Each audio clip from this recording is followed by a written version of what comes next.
जानिए कैसे पड़ा मारुति नंदन का नाम हनुमान। हनुमान जी को बहुत शक्तिशाली माना जाता है।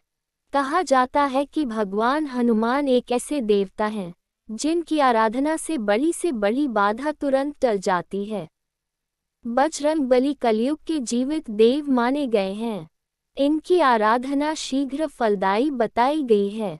भगवान हनुमान की पूजा करने से शनि के बुरे प्रभाव से तो मुक्ति मिलती है। मान्यता है कि हनुमान जी अपने भक्तों की सारी पीड़ाएं और संकटों को दूर करते हैं। भगवान हनुमान का मात्र नाम लेने से ही बड़ी से बड़ी परेशानियां दूर हो जाती हैं। कहा जाता है कि हनुमान जी के नाम मात्र का उच्चारण करने से ही व्यक्ति सांसारिक सुखों को प्राप्त करता है। हनुमान को बजरंगबली, अंजनी पुत्र, पवन पुत्र, राम भक्त जैसे अनेकों नामों से जाना जाता है।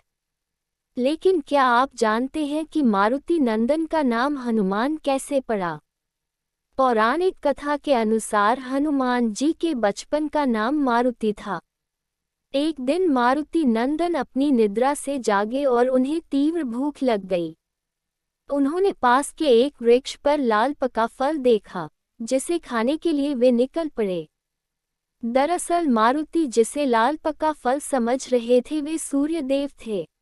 वह अमावस्या का दिन था और राहु सूर्य पर ग्रहण लगने वाला था, लेकिन वे सूर्य को ग्रहण लग पाता उससे पहले ही हनुमान जी ने सूर्य को निगल लिया।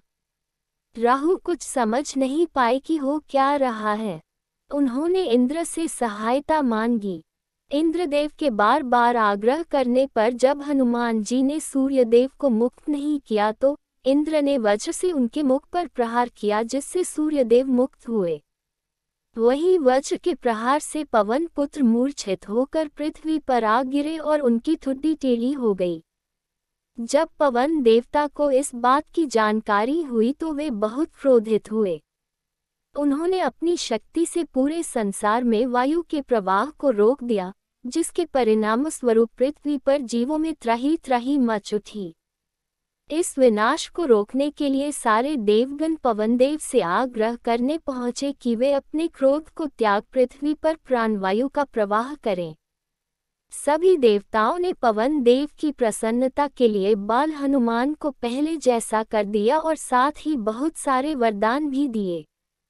देवताओं के वरदान से बालक हनुमान और भी ज्यादा शक्तिशाली हो गए, लेकिन वज्र के चोट से उनकी ठुड्डी टेढ़ी हो गई, जिसके कारण उनका एक नाम हनुमान पड़ा।